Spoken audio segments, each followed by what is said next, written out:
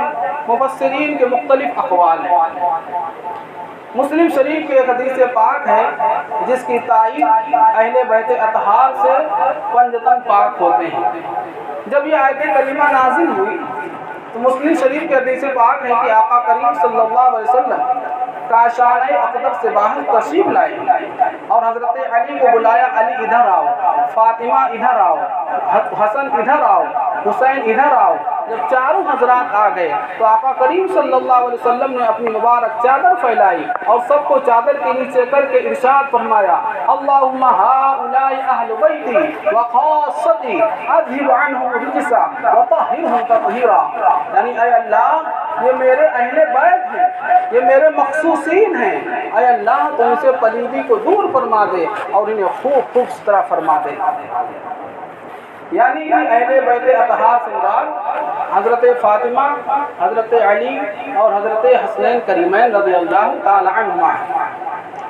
اسی طرح جب آقا کریم صلی اللہ علیہ وسلم ہجرت کر کے مدینہ منورہ تشریف لائے تو نجران کے عیسائی آپ سے مناظرہ کرنے کے لیے آئے اور عیسائیوں کا کہنا یہ تھا، آقا کریم صلی اللہ علیہ وسلم کی بارگاہ میں حاضر ہوئے اور کہا کہ آپ کا حضرت عیسیٰ علیہ السلام کے بارے میں کیا عقیدہ ہے؟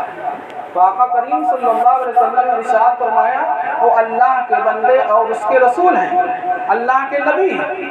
تو عیسائیوں نے کہا ایسا کیسے ہو سکتا ہے؟ کیا کوئی بغیر باپ کے پیدا ہو سکتا ہے؟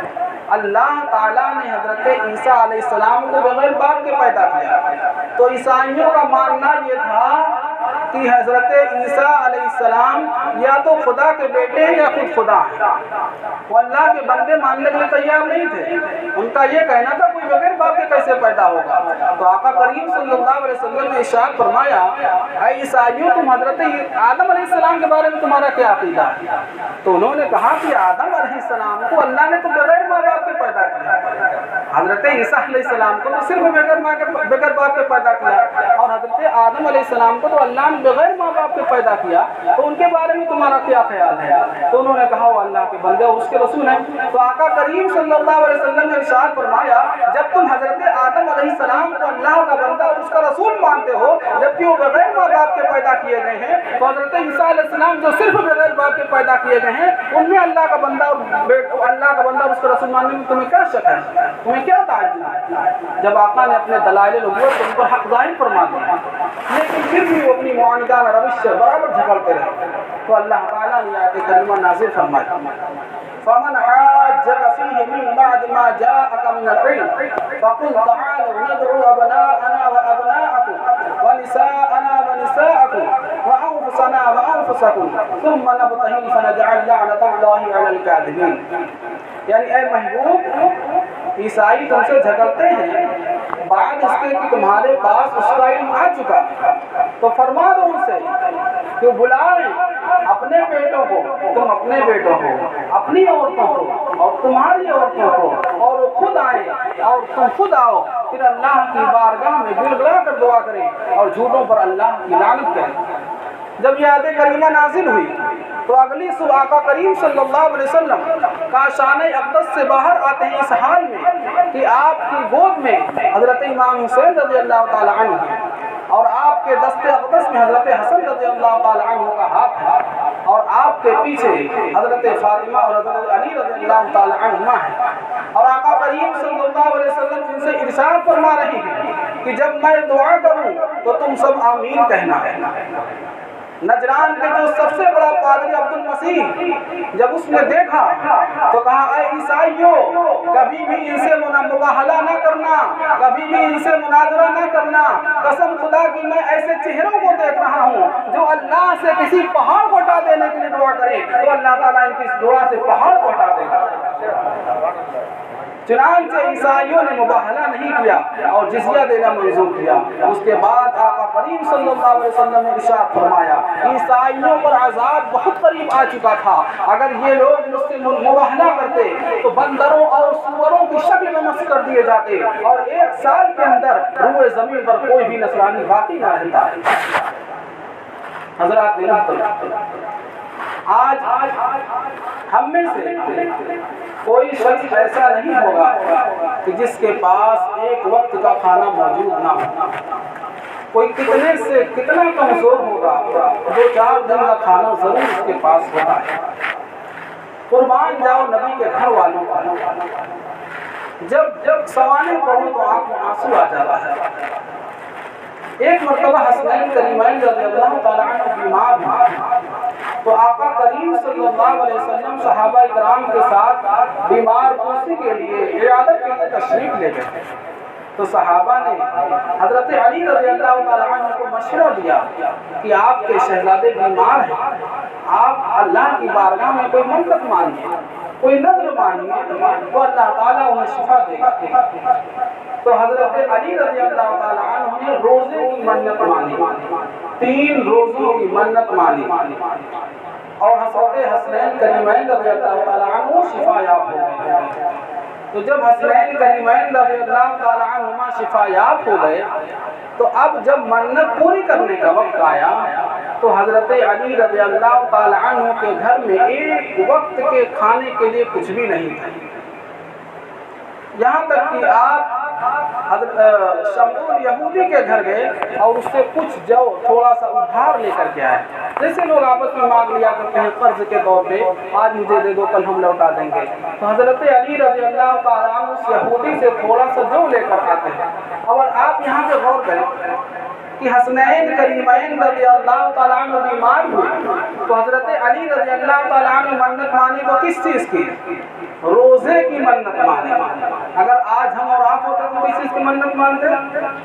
بہرائچ پیدل جانے کا، بہرائچ پیدل جانے کا، کسی مزار پہ چادر چڑھا دینے کی، امام حسین کے نام پر بھیک مانگ لینے کی، جھانگڑیاں کودنے کی، نہ جانے خرافات ہی کی ہم منت مانتے۔ کیوں؟ روزہ رکھنا تو سب سے دشوار کام ہے نا، نماز تو آسان ہے، آپ وقت گئے وضو کیا، جمعہ میں آئے 2 رکعت پڑھے فرار ہو گئے، وہ بہت بڑا کام، 2 رکعت بھی پڑھنا آسان کام تھوڑی ہے۔ تو نماز آسان ہے لیکن روزہ رکھنا سب سے مشکل کام ہے، صبح سے شام تک نہ پانی ہے نہ دانا ہے۔ تو منت مانی تو کس چیز کی؟ روزہ رکھنے کی۔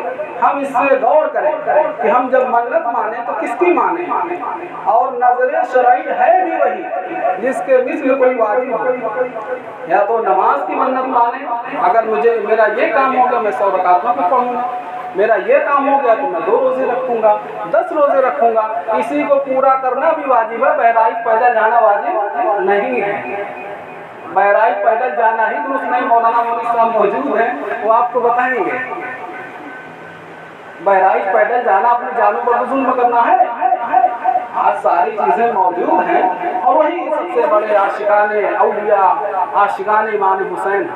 تو میں عرض یہ کر رہا تھا کہ جب حسنین کریمین رضی اللہ تعالیٰ عنہ بیمار ہوئے تو حضرت علی رضی اللہ تعالیٰ عنہ روزے کی منت مانی۔